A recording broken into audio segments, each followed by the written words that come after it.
Good afternoon. I'm pleased to welcome you to this event, Taking the Pulse of the COVID-19 Economy, New Census Bureau Weekly Surveys, sponsored by the Hutchins Center on Fiscal and Monetary Policy at Brookings. We're very happy to have with us today staff from the Census Bureau, Ron Jarman, Nick Orsini, and Victoria Velkoff, who are going to describe new surveys the Census has designed and implemented so that we can better understand in real time the impact that the COVID-19 pandemic is having on our economy. When they're done discussing the new data, they'll join us in a panel discussion moderated by our own David Wessel, director of the Hutchins Center. Also joining that discussion will be Daniel Goroff, Vice President and Program Officer of the Alfred P. Sloan Foundation, who has been a valued partner to the Economic Studies program over the years. Before turning over the mic to our census guests, I just want to express how pleased I am that we are hosting this event. The country is in the midst of an economic calamity, the likes of which we have not seen since the Great Depression. In order for the public and policymakers to make decisions, they need accurate, trusted, and up-to-date information. However, many traditional statistics are only available with a lag of a month or typically much more, and they aren't tailored to the special circumstances of the pandemic. So these surveys will fill a much needed gap. The new surveys are also a powerful symbol of the way that our government and our public servants are working quickly and creatively to ensure that the public and policymakers have the information needed to understand what is going on in order to make the best decisions possible. So I want to express my profound thanks to everyone at the Census who made this possible. With that said, I'm happy to introduce Ron Jarman, Deputy Director and Chief Operating Officer of the U.S. Census Bureau, who is going to start us off with an overview of the project. Ron? Thank you, Stephanie. And I too want to echo your appreciation for the hardworking staff of the Census Bureau that's done just yeoman's work putting these surveys together, while we were also replanning the field work for the 2020 census.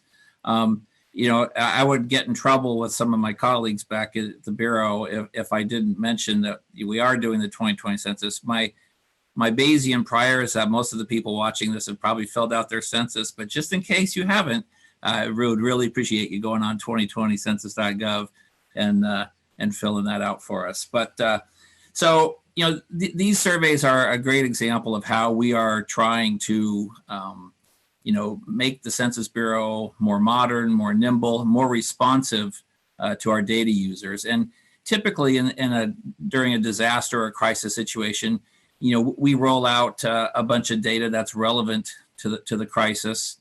But like you said, Stephanie, often those things are based on source data that are dated, sometimes with a substantial lag. And that's true whether they come from surveys that we conduct or whether they come from administrative sources. You know, those have a particular lag as well.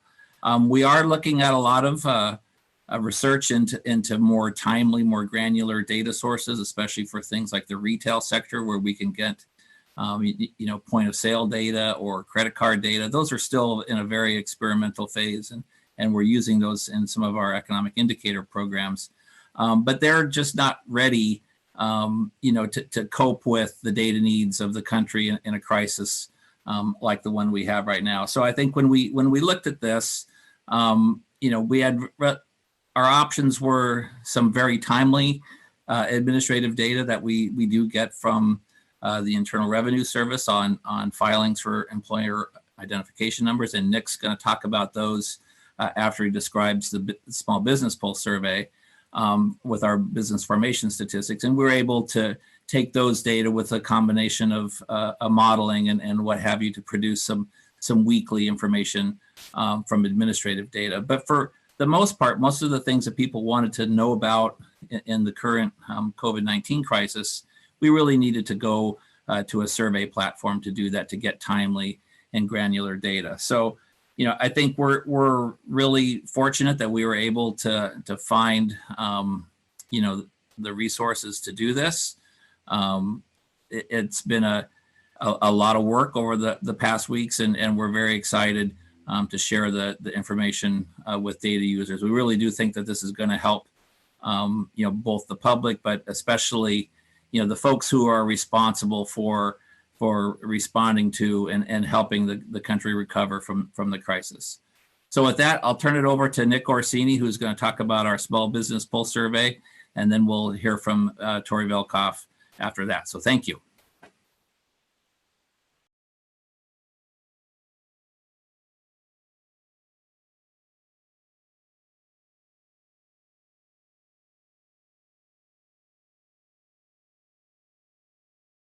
Okay, could everybody hear me, and could you see my screen? Okay. All good. Very good. So I'm going to talk a little bit about the Small Business Pulse Survey. I'll just jump right in here and provide an overview. So the Small Business Pulse Survey is a high-frequency weekly survey intended to collect information on the challenges small business are facing in the face of COVID-19. It consists of about 16 questions and takes about 5 minutes to complete. Over the course of 9 weeks, we will reach 900,000 businesses, and the collection period will begin on April 26th, and it will complete on June 27th. Okay. Results will be released as experimental data products. The goal of the survey is to provide some timely, real-time information on the impacts of COVID-19 and demonstrate the Census Bureau's ability to be agile in responding to situations such as this. We estimate that it took 32 days to get from the conceptual development of this survey to the field, which is somewhat remarkable for public sector surveys. I'll talk a little bit about the methodology. The target population for this survey is single location employer businesses with receipts of less than $1,000 and with less than 500 employees. We needed to turn this around relatively quickly, so we used a new concept in order to reach respondents through email only. This definitely reduced the expense in reaching our respondents, and it was somewhat necessary in the face of our National Processing Center being closed.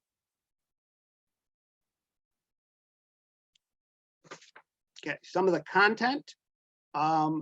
We opened the survey with a question on overall well-being. It's an open-ended question. We designed it that way, and we're looking to hear overall, not just specifically in the financial area or based on revenues. We want to get a conceptual overall well-being that the businesses are facing. Then we start with touching on operations. We ask 3 questions on challenges. Then we get into some financial questions. And then we end the survey with a question on outlook and the business's outlook on returning to normal operations. We ask 1 identifying question. We ask businesses to provide us with their EIN, which we could later use to link to other data sources in the Census Bureau. And we could also use it to verify the respondent.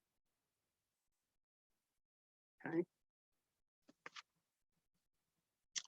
Where do we find results? So this is the website of where we are putting all the results from the survey.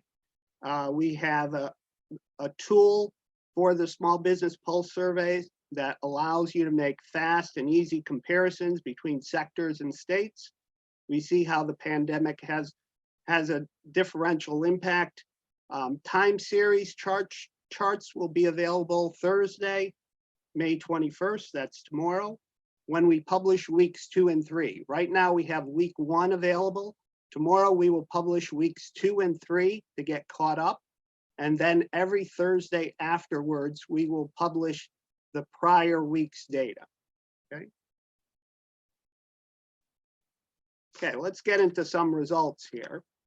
So on the survey, we have an open-ended remarks area where businesses could tell us what they're feeling. So in the first 3 weeks, we've collected over 8,000 remarks each week from businesses. This kind of verified the fact that businesses are eager to tell us how they're feeling. And just from a simple keyword aggregation, you could see what rises to the top of businesses' concerns here. And, you know, we have PPP, loans, closed, rent, things mainly dealing with finance rising to the top. Okay, let's get into some of the questions here. Question 1 asks, overall, how has this business been affected by the COVID-19 pandemic?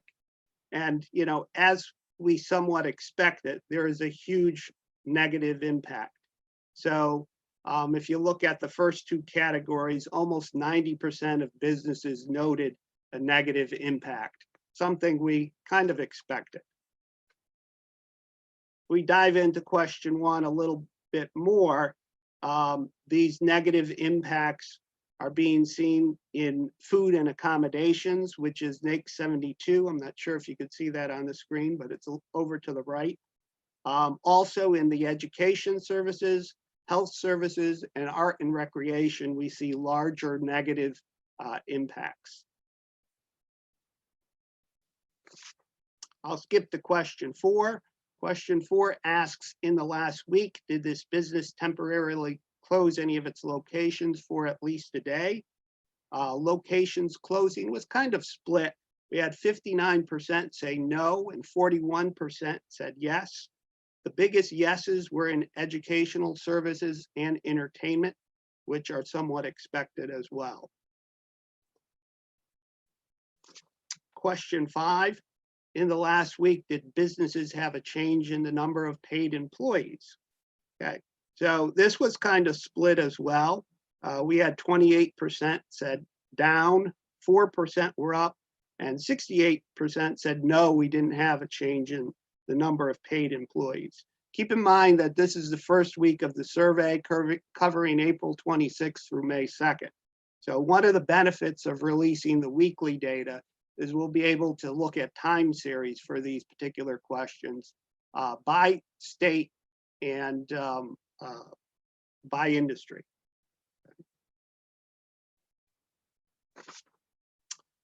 Question 8, in the last week, did this business shift to the production of other goods and services? We had an overwhelming no here with 93% saying no. The biggest yes was in educational services, which had a 20% change. But this gives us the idea that businesses are not able to easily pivot from one industry and one production model to another. So we've heard, you know, about businesses manufacturing ventilators and shifting their production lines. Well, it's not very easy to do according to the results we're seeing. Question 10, how would you describe the current availability of cash on hand for this business? You know, about 66% of all small businesses say they have less than 2 months of cash on hand, which is somewhat concerning, thinking that we're in week 10 of this activity. Okay.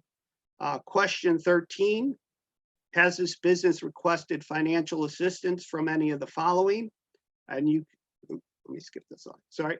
And you could see on the left-hand side, overwhelmingly PPP has about 75% of businesses requesting assistance. And I'll quickly go to the next slide, and you could see, digging a little deeper, the highest request for PPP was in food services and accommodation, with over 85% requesting assistance. And the next, which is, you know, the closing part of that discussion, has this business received financial assistance from any of these programs? And we see that over 38% have received PPP, which is about half of those reporting applying for PPP. Just keep in mind that this is not the total universe of those applicants for PPP as received by the agency providing the assistance, but still tells a story that in the first week, about half of those businesses have received assistance. Finally, question 15 gives us an indication of the future. How much time do you think will pass before this business returns to its normal level of operations? And it's somewhat encouraging to see in the first week that only 6% of the businesses say they will never return to their normal levels of operation. Again, we'll see how that changes as the weeks go by and we have a time series to use. Okay, the schedule, our current plans are to run weekly through the end of June. Week 9 will be mailed on June 21st and close on June 22nd, published on July 2nd. Tomorrow we will be publishing weeks 2 and 3, and I was just told this about an hour ago that we actually released the metro level data. So we're producing data for the 50 largest metropolitan areas. And we're also producing data down to a 3-digit NAICS level. So that is available right now for week 1. It'll be available for weeks 2 and 3 tomorrow. Okay, future. We are currently assessing a potential and the need for a second phase of this. So phase 1, was kind of, we learned some things from phase 1. We had some discussions on the content with our partners, stakeholders who were heavily involved with this.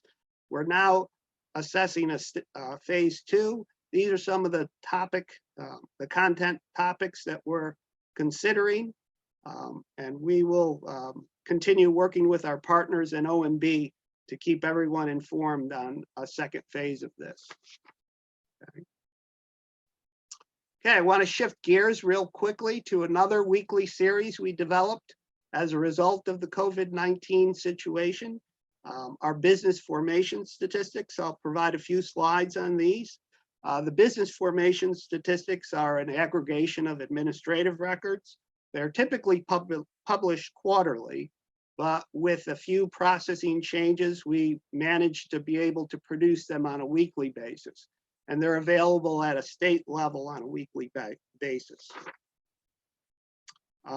We publish a total business applications number, as well as 3 additional series each Thursday at noon.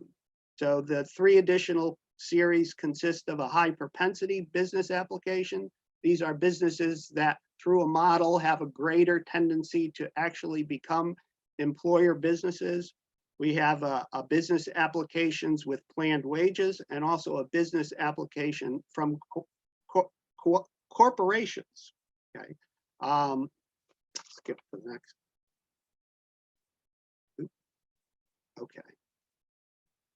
All right, this is what we've seen over the last several weeks in our business formation series. So definitely seen a significant drop in applications through all the series. However, the total business application series is almost starting to show a positive gain as of last week. So we'll see if Thursday, if that pushes over the 0% mark. Okay, there's also a tool available for the business application series. It provides data at the state and regional level. And all the data is also downloadable. And finally, we have a new visualization that we recently created, which overlays the weekly unemployment insurance claims with the business formation. So you could see the relationship between the lack of business formations and the claims that are within the state. Okay. That's the end of my presentation, and now I'll turn it over to Victoria to talk about the household pulse.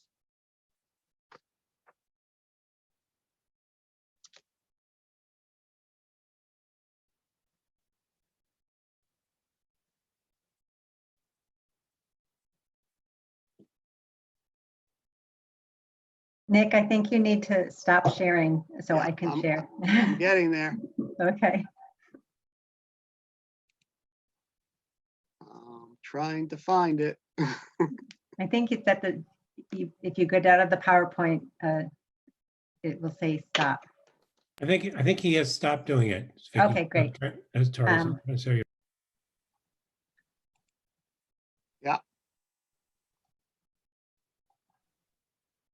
Okay, I think I'm almost there. Yep, you're good. Good. Okay, great. Well, we're really excited to be here to be talking about the household pulse survey that we put together to measure the social and economic impacts of COVID-19. We really designed this survey so we could deploy quickly and efficiently and collect data on a range of ways in which people's lives were being impacted by the pandemic. And since the environment and circumstances we're operating in are changing so rapidly, we designed this so that we could quickly assess and report on critical issues as fast as possible. We started having conversations about this survey on March 23rd, and we wanted to get into the field as soon as possible.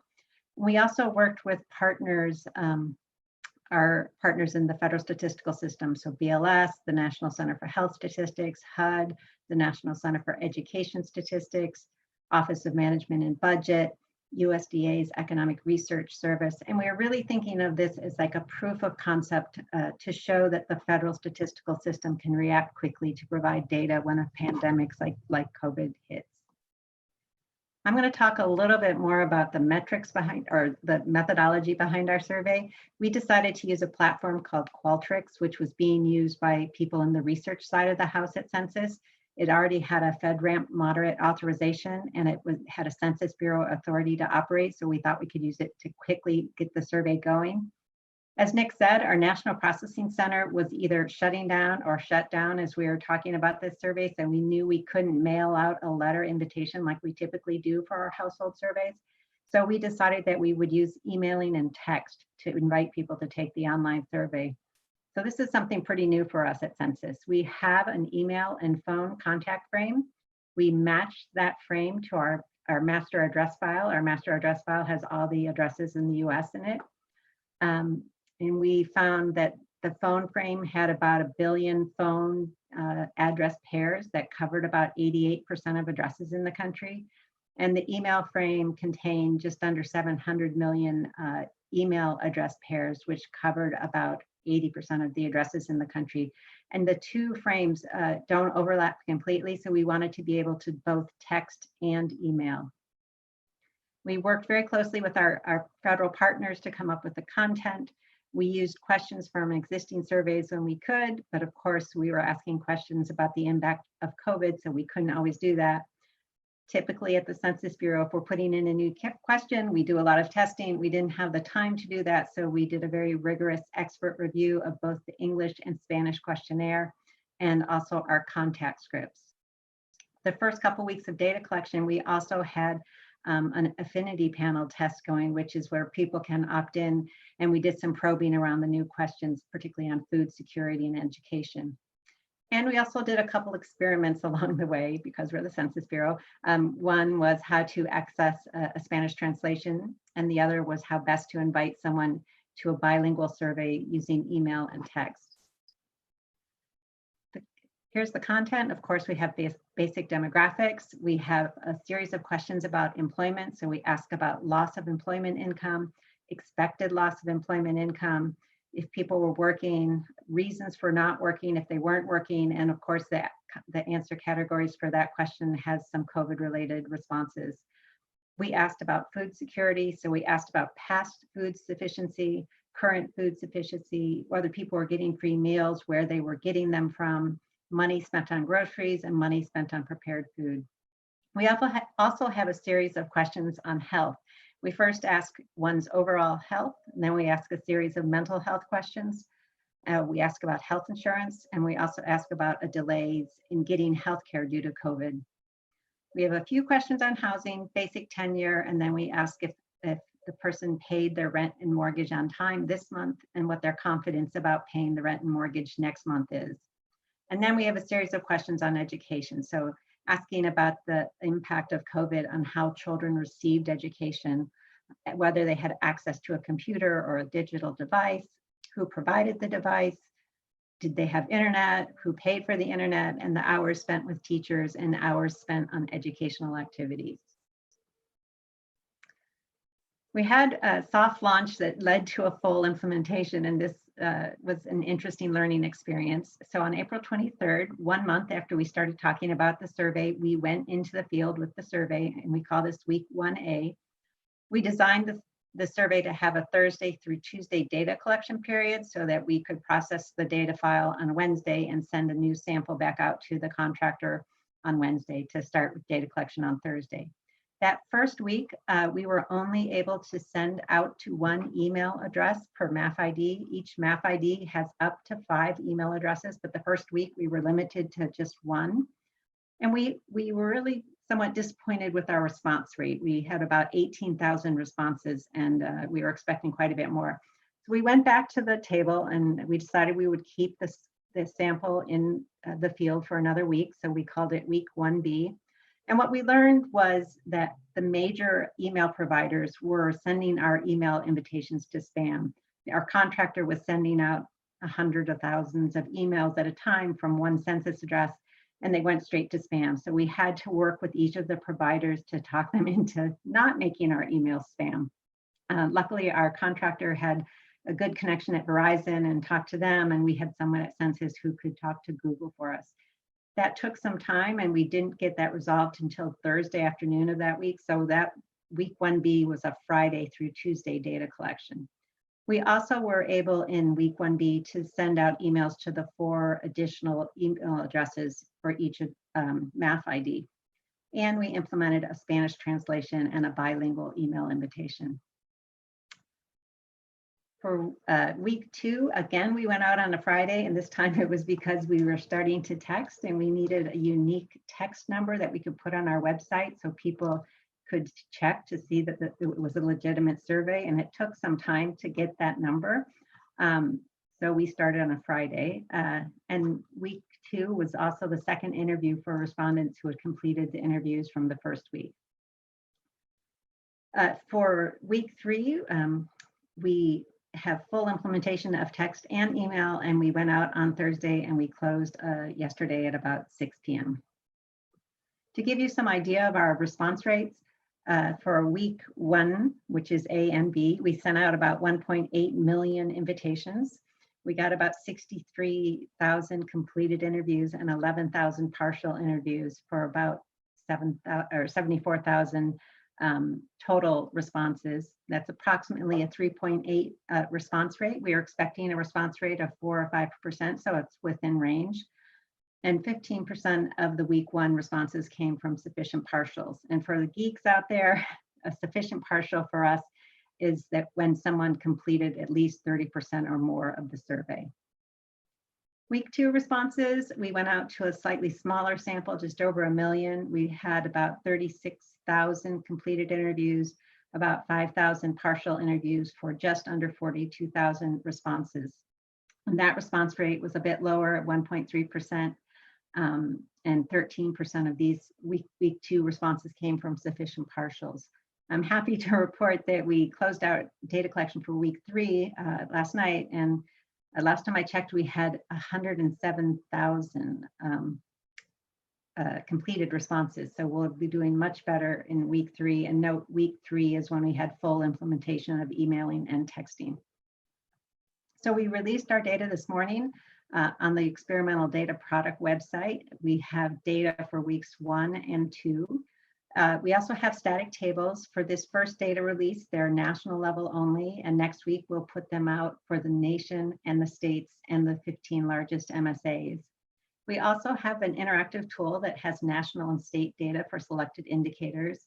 And we know that our partner agencies are also releasing data. So I think NCHS is releasing data perhaps today.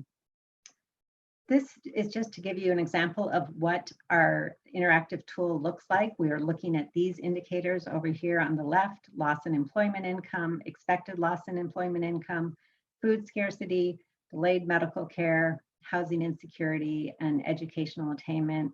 This is a screenshot, but if you scroll over the states, you can see the states' responses. For this week only, we have a static chart on the right-hand side that just shows week 1 and week 2 totals for those indicators. And you have the state data below, and you can toggle between the weeks. And we will keep improving this as we go. I wanted to show you just a couple of the data items.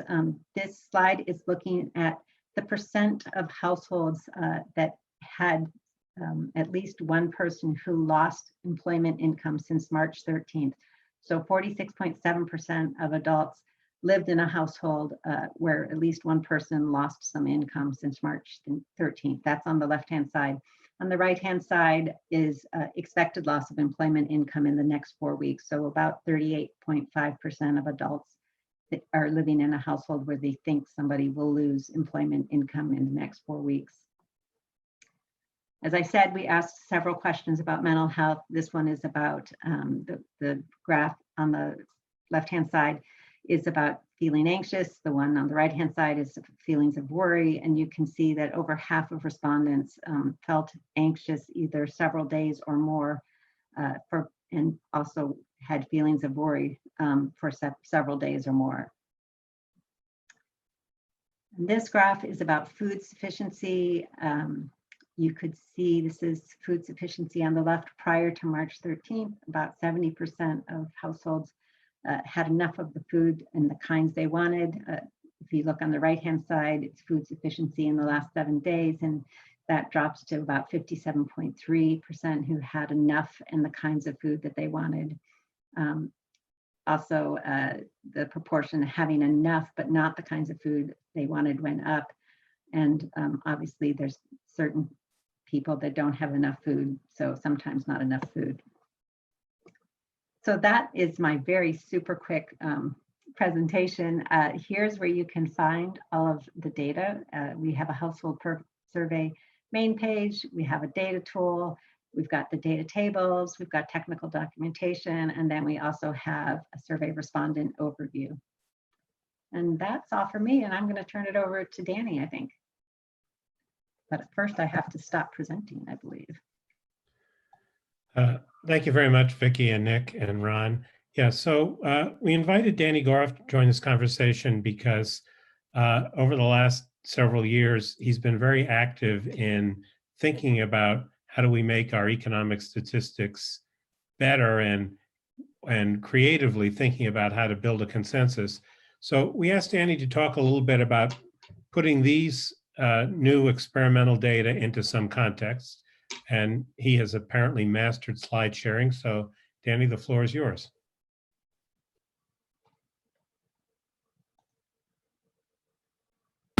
Amazing group. So I'm Daniel Goroff. I'm from the Alfred P. Sloan Foundation. The first thing I have to say is that the opinions that I express here today are not necessarily those of the Sloan Foundation or of any other institution I might be affiliated with, but they should be. So like most of you, I pray every day for the people who are working on vaccines.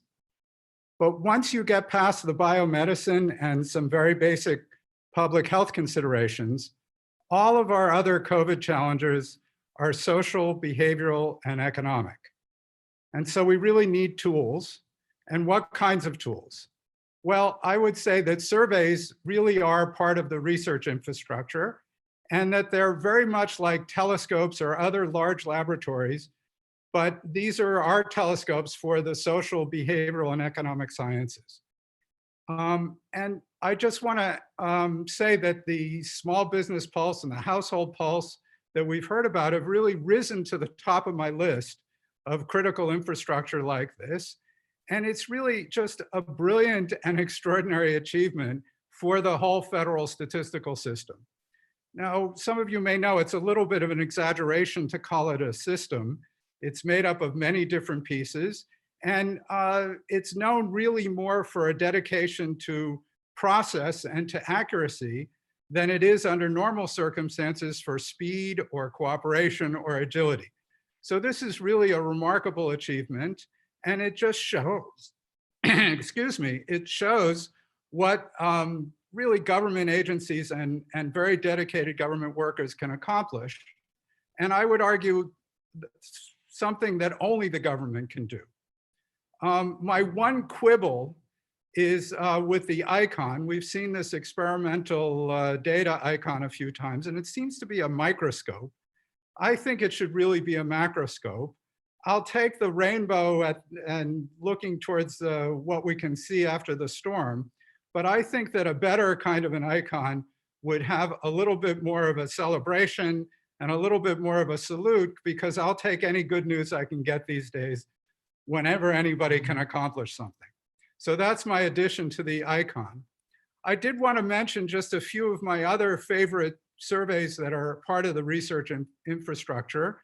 Several of them here are funded by NSF, a few by NIH, but just to emphasize that these are grand, slow, I should say, and very venerable kinds of institutions. The longitudinal employer and household dynamics, the LEHD, is something that the Sloan Foundation put a lot of time and effort into standing up before it was taken over by the federal government. And that just took many, many, many years. So the idea of being able to do something like this in a few weeks is, as I say, totally extraordinary. Let me just say a word about why some of these are my favorite surveys. Some of this is obvious, and we've already heard about having useful and unambiguous questions in the survey design. Obviously, the trend tracking, having some consistency over time, the way this survey will. I also very much appreciate robust reporting, where there are some error bars and some caution about causality.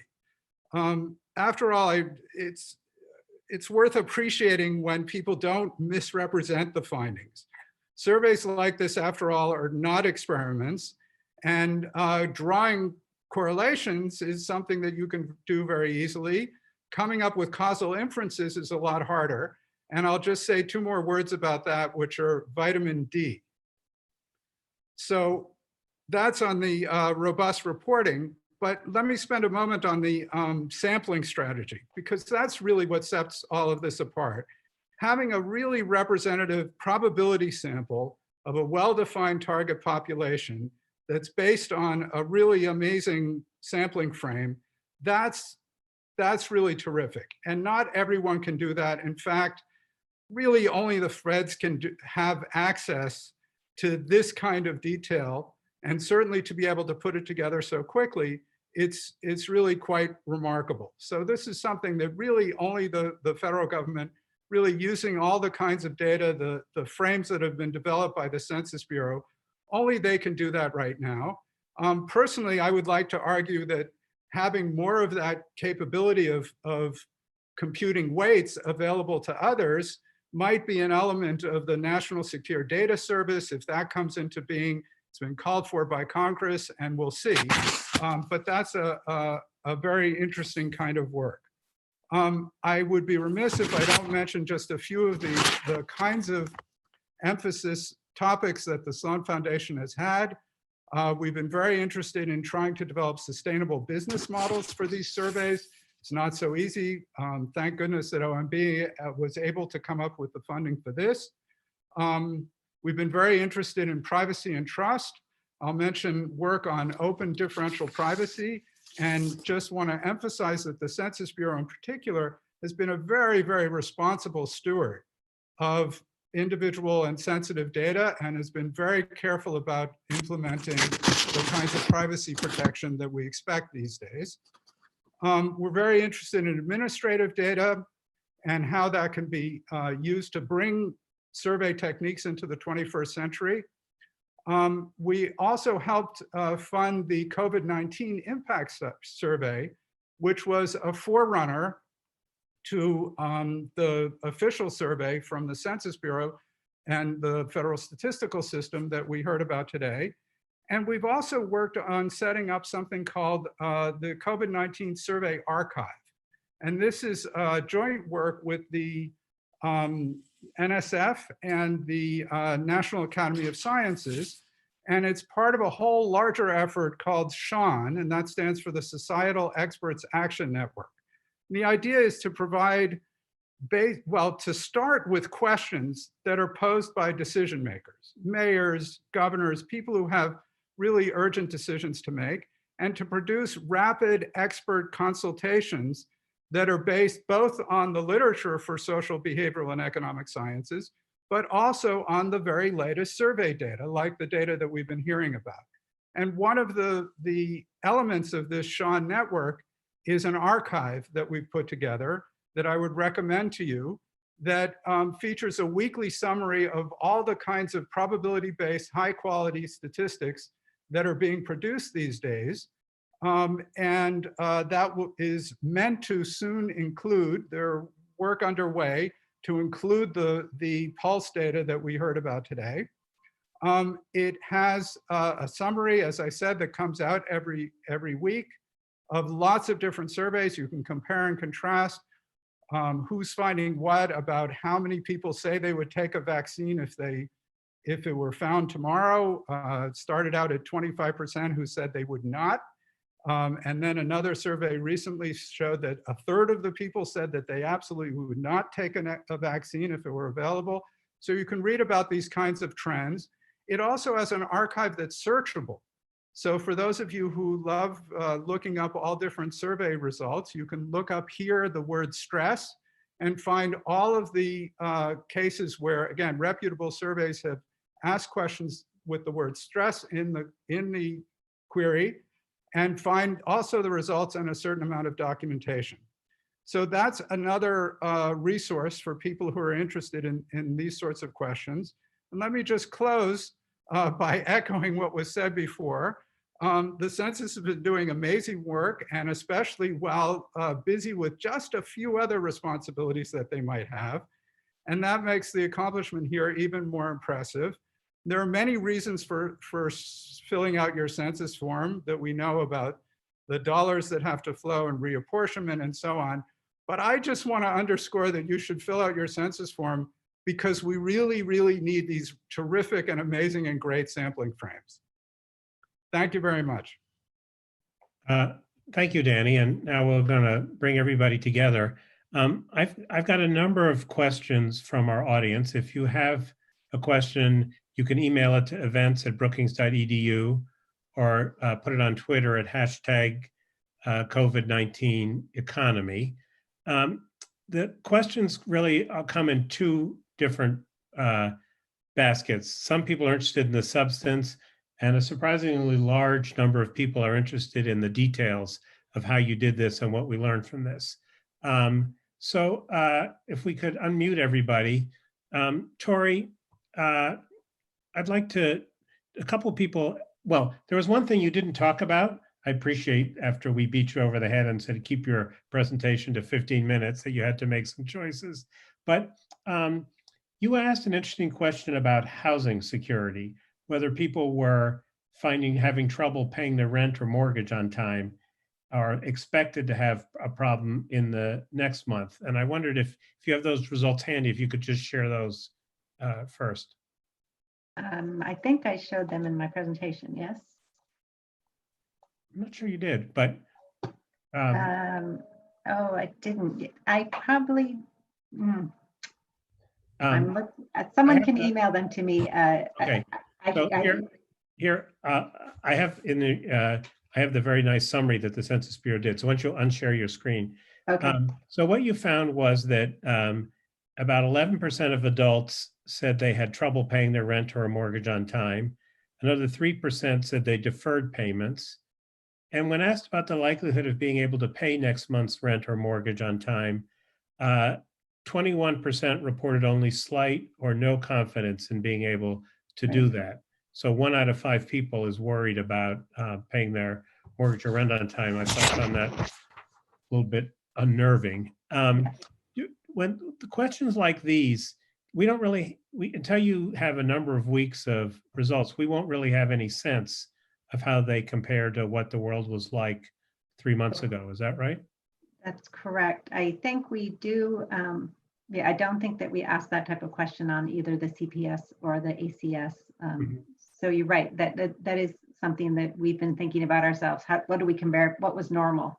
Right. I mean, it struck me that over time, we'll see an interesting trend here, whether things are getting better or worse, Right. even if the level is not we don't quite know what to make of the level. Right. Somebody asked how to look at the Pulse survey questions on employment income relative to the standard unemployment rate that we get every month. So are they just different questions? They're different questions, definitely. It's not an employment rate at all. It is, did you lose employment income, or did someone in your household lose employment income? So clearly different from what the unemployment questions are on the CPS. Mhm. And we were very specific. We didn't want to repeat the questions that were on the CPS. And there may be, I don't know enough about these surveys. This may not be an easy question to answer. It may be simple, but someone asked, why did you have to go do another survey? Why couldn't you piggyback on the CPS or the ACS, the surveys that are already in the field? So when we first started talking, we actually discussed that. The ACS is a mandatory survey, and so it's very hard to add content to it. And the CPS, of course, is the survey that collects the unemployment rate. We did add questions to the May CPS, but we wanted to get out there and be quick. The CPS takes a while, and it's also, we don't like to rock the boat because it's measuring the unemployment rate. So that's why we chose, I mean, I think Ron remembers us, we had this conversation. I said, let's just start a whole new survey. It will be easier than trying to get it on that surveys that exist already. Mhm. Well, I think one of the other things we wanted to accomplish was week-to-week variation. Yes, exactly. Especially Right, at the beginning, this was really a fast-moving situation that we had, and even the CPS is a monthly survey that comes out with a pretty significant leg. If you want to Yeah. provide timely information, this was really the only way we could go. Right. Right. And I'll just add that some of the indicators on the economic side usually hit the large companies. They're not really intended for the small businesses, and they're relatively small samples. So this covers a much broader group of small businesses. Nick, somebody asked why on the list of financial assistance that you might get from the government, you don't include the employee retention tax credit. Yes, we've received that question already, just when we released the data. So the honest answer is that we were not really aware of that program, and our partners were not aware of it, and we didn't include it. So that's definitely something we'll consider for a phase 2. See, now, so as I understand it, you have an email addresses on a lot of businesses, right? Correct. And so, they're based on the 2017 economic census, is that right? That is basically where we're getting them. If we get updates through the other surveys, we'll try to incorporate those. And that's what we did also. We looked to see if there were updated email addresses based on some of our annual programs. Mhm. But yes, for the most part, it is the 2017 economic census. And there was a registration process for the economic census. So they were required to provide a valid email through that process. But does that mean you'll miss relatively new businesses? Well, the register is updated often, but not with email addresses. So it could mean that, but we had an over 96% delivery rate, which means a very small amount of these emails bounce back. And we saw that many of them were opened. So our response rate through the second week was over 25%. So that's very encouraging as far as the survey reaching who we're intending it to reach. A lot of people seem to be interested in a more statistical information, standard errors and stuff like that. Mhm. You guys intend to provide more than you have already? Vicki, Tori, do you want to start? Yeah, sure. Next week, we'll be putting out the microdata files, and it will have the replicate weight so people can calculate standard errors. And I believe we have standard errors in our static tables that we released today, and we will continue to do that. I don't know if we're going to put them in the interactive tool, but of course, we're the Census Bureau. We always want to have standard errors around our estimates. So of course, we're doing that. Okay, that's great. Someone asked about the microdata, so at least one person out there is happy if he or she is listening. It's not coming out until next week, though. So they have to wait a week for that. I'm tempted to say that I can't get anything done in Brookings in the speed at which you're working at the Census Bureau. So I won't be criticizing you about speed. Tori, I wonder if you could just explain a little bit more about how you go about finding people and reaching them. You mentioned text and email, and if you have an address that's linked to an email, do you actually know that the person is at the address that you have? How's this all work? Well, so we have the frame, and we've matched what we think are good emails to addresses. But think about my address. You have my email, you have my husband's email, you have my son's email. They could all be in our contact frame.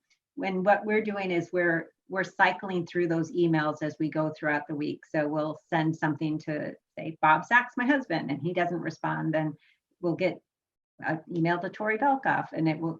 So we're cycling through the emails that we have, and the same for the text. So, and it's true that you could have an email, and we find there's a few people, or I'm thinking it was 1,000 in the first week, that they responded, but when they gave us their address, it was not the address that what we thought it was. So there's a little bit of movement.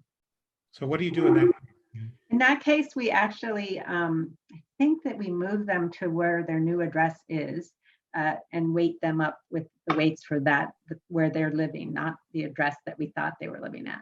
And what is the texting about? Is the texting to reach people for whom you have a phone number, but not an email, or what? Yes, so yeah, that's an excellent question. We've been thinking about using text to invite people in to do our surveys for some time. And it is both for people who we don't have an email, or for people in that first week, if we ask them if they would prefer us to contact them via text, then we definitely sent them a text the second week to invite them to do the survey. I see. And how do you make sure that you're getting a representative set of Americans and not just people who happen to be on their email all the time? Well, yeah, so we have, obviously we control to population totals at the national and state level. And we also have a control in there for educational attainment, because we noticed that our respondents are slightly more educated than the American public. So we're trying to deal with that with our controls. You know, obviously, when you have a response rate of 5%, it's not the same as the response rate of what we're used to, 85, 90%. But we're using our population controls to deal with that. Mm-hmm. And we actually have coverage ratios on our website right now, so you can see how much we're weighting up or down. So just so lay listeners can understand, you do all these surveys and then you discover that you have a disproportionate number of people who have college degrees. So you adjust the data so that you're reflecting the opinions of everybody, right? Yes. Danny, I don't, if you have a question, please chime in. We can be very open. Ron, I'm just curious a little bit about, well, two things. One is, what should I take away as a consumer of this when you have experimental all over it? Does that mean you don't really believe it? And secondly, I'm kind of interested in how you pulled this off bureaucratically. How did this get initiated, and what were the challenges you faced?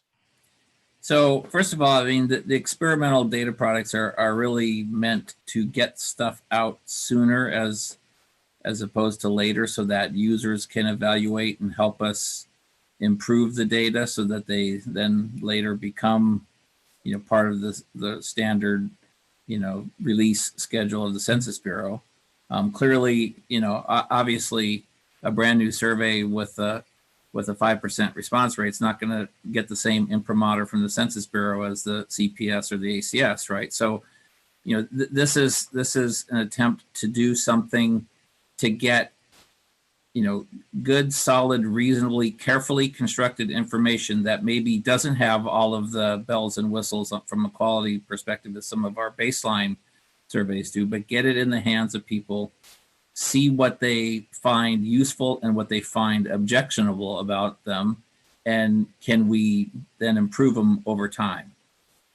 So, you know, I think this is just trying to be more nimble and get data in people's hands quicker is the main thing that we're trying to do with the experimental data series. The bureaucratic, we had to go through the same Paperwork Reduction Act activities with the Office of Management and Budget that we normally do.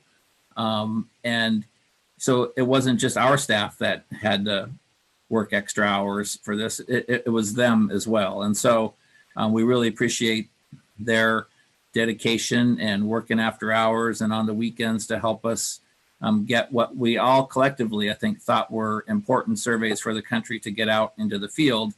And so, obviously, going forward, to do these, as a sort of an ongoing thing in times of crisis, ways that we could streamline that process would be something that I think we should look into. We're thinking that we could sort of pull surveys like this up, on a much more localized basis in the case of, say, a hurricane in South Florida or something like that, where you really wanted to get some timely information about what people are doing, the folks that were impacted. So, we think that this is a nice model. We'd like to continue it, but obviously anything that we can do to lower the cost of doing so would help a lot. And correct me if I'm wrong, but so I see a lot of surveys reported in the press. Some of them are of the quality that was on the Sean site that Danny mentioned. Some of them are a little frightening, given when you see that they surveyed 14 people who have the last name beginning with the letter S. Compared to what is out there, this is a large number of people you're reaching compared to the stuff that you see ordinarily, right? Yep. Yeah. I mean, when we had that response rate of 18,000 and we were very disappointed, I kept saying, but 18,000 is a lot of people. And now for week 3, we have 107,000 people that responded to this survey. Right. I just wanted to add to what Ron said. Please. The fact that these were experimental really gave us the opportunity to try new things and make tweaks as we went along. And I think that was really a new way of thinking for us at the Census Bureau, to be like, oh, well, that's not working. What can we change the script? Can we try this? And it seems to be paying off now. So I think one quick thing is, even when these go away, some of the things that we've learned about using emails and text messaging will probably migrate to some of our more baseline surveys. So I think this was a lot of valuable learning happened in this over and above just, doing the pull surveys. Yeah, and I'll just add to that real quickly, is that we've used email very sparingly for some of our monthly indicators. I hope this is a signal to use it more broadly. It is also definitely a cost saver, to email individuals and businesses rather than sending out hundreds of thousands of pieces of paper.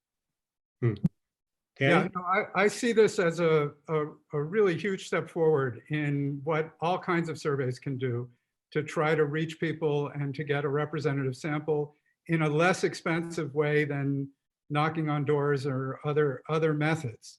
And to the point about a representative sample, I have to say that I saw a very large survey that was done recently. I won't name the universities that were involved with this, but it was several of the most prestigious universities from around the world. And they wanted to know what was happening with COVID and how it was impacting people. And they put something up on the web, and they just invited people to answer these questions. And they were thoughtful about it to the extent of translating the questions into many different languages and so on. But I realized that you could take this survey as many times as you want. If you cared to make a bot, you could probably answer it, thousands and thousands of times. And so the idea that this was in any sense representative of the populations in the countries that they were looking at, let alone the world, is really very far-fetched. And so the point is that it's not just the numbers. People sometimes talk these days as if the only problem ever in statistics was sample size. And now that we have big data, we got that one covered. So the sample size is certainly important, and this is certainly an impressive sample size to be sure. But it's also getting a representative sample that's so important.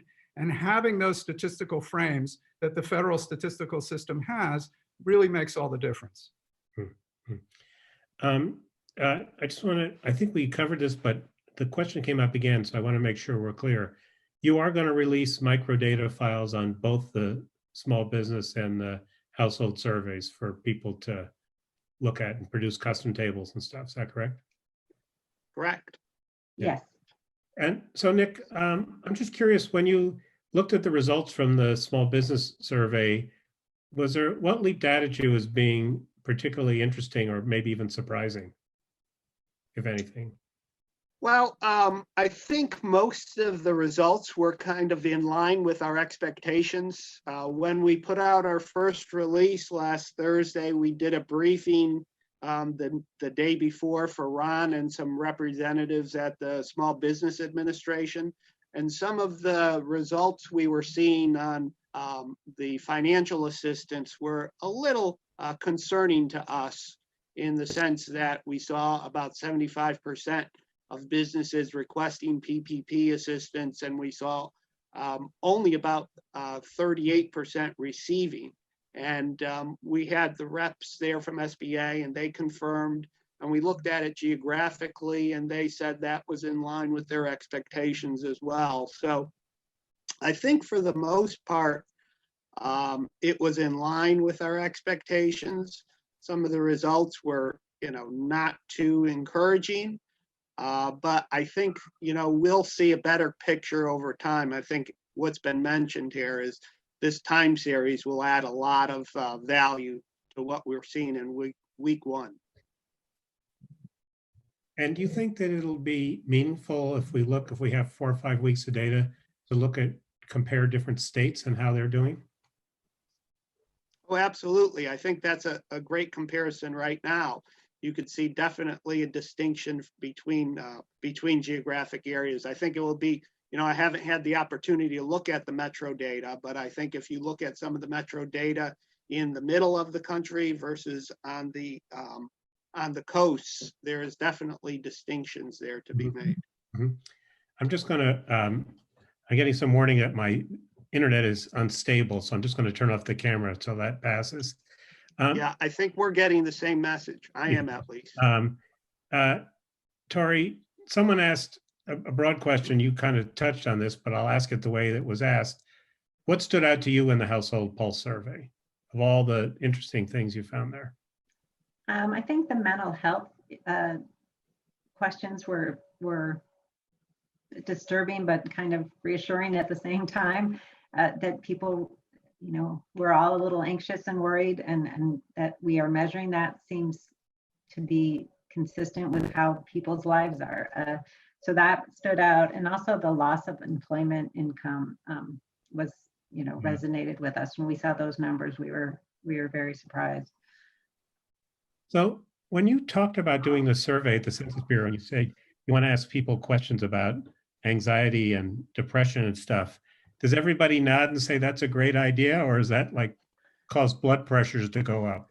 Well, so we worked very closely with the National Center for Health Statistics, and those questions came from the National Center for Health Statistics. And we let each agency give us the questions that they thought were most relevant and most important. Those questions have been tested on, I think, the NHIS, so they're well-tested questions. And, I think people are feeling anxious and worried right now. Things are happening that we're not used to. So it's not a Census Bureau question, it's an NCHS question. And I didn't have any heartburn at all about putting it on the survey. And how did you, what have you learned? What lessons would you take away from this whole process, good or bad? Well, we've learned a lot of things. Texting, for example, we sent our emails out starting at around 2 a.m. so they would be at the top of people's email boxes in the morning. However, for texting, you can't text in the middle of the night, particularly from a government survey, right? You don't want to text on your cell phone. So we had to text later in the day. So that was one lesson we learned. To text, you also, to get the survey invitation into the text, you have to have a very short message. So we got very creative about inviting people into a survey on a text. So I think just using texting and emailing since we haven't done that on our surveys, it's useful. And I've already started talking to the American Community Survey about what we're learning about texting, because I know they've been looking into it for a while. Ron, is there anything you think we should touch on that we haven't? No, I think we've covered it. I think, Danny's point about the frames is an important one, and maybe I'll just put it differently here. I don't think we're pretending that these surveys are representative either, but we know at least some of the ways that they aren't representative because we link them back to the frames from which they were constructed. That's not, Right. to tell you everything. We don't have every useful piece of variation measured in the frames. Otherwise, we would just compute all our statistics from the frames. But the notion that you got to have something to sort of gauge how representative this is, because people, what we don't know about these surveys right now is the different types of behavioral things when a respondent gets them vis-a-vis some of our traditional methodologies. And so, we'll learn a lot about that over time. And as we extend some of these contact methods to other surveys, we'll be able to learn more and then be able to do contact strategies that ensure that we get a representative, a more representative cross-section of the population. And I'm thinking just some of this stuff we'll be able to benchmark eventually, like we'll know how many businesses applied for the PPP or how many people suffered a loss of employment income, and some we'll never quite be able to benchmark because of the nature of the question, right? I think that's right. Obviously, we'll have some other administrative sources that we'll be able to link to, both from programs that are touching households and businesses that are affected by the pandemic, but also from just our standard baseline activities as well. So I think that this is what we can do to get information in people's hands now. But people are going to be looking at these data and other data sort of mashed up, if you will, for years to come. And we'll learn a lot from those exercises as well. Right. Nick, somebody's asking about the Fed's Main Street lending program and whether that'll be on your list. As I recall, your survey is for businesses of less than 500 employees, right? Correct. Right. Yeah, that's the broad definition of a small business. Right. And so is the Fed's Main Street lending program one that you would put on your list, or is that mostly for businesses that are slightly larger? Yeah, I am not the expert on those types of questions. We will note it, and the Federal Reserve was one of our partners in this effort, so we will note it, and as we reach out to them, we'll bring that up as well. Okay. Well, I want to thank all of you for your time, and of course, thank the Census Bureau for your hard work, particularly in a time when all of us are being asked to work at home, or many of us. As both Vicki and Nick has said, the survey results are up. It's pretty easy to find on the census site. And if you just Google census experimental surveys, these come up. And Danny gave the URL for this interesting Sean compendium of all those things. And if you have any questions that we didn't get to, please email us and we'll try and get you the answers in some fashion. And in the meantime, keep up the good work and stay safe. Thank you all. All right, thank you. Thank you very much. Thank you. Thanks for watching. Be sure to like and subscribe for more videos from Brookings.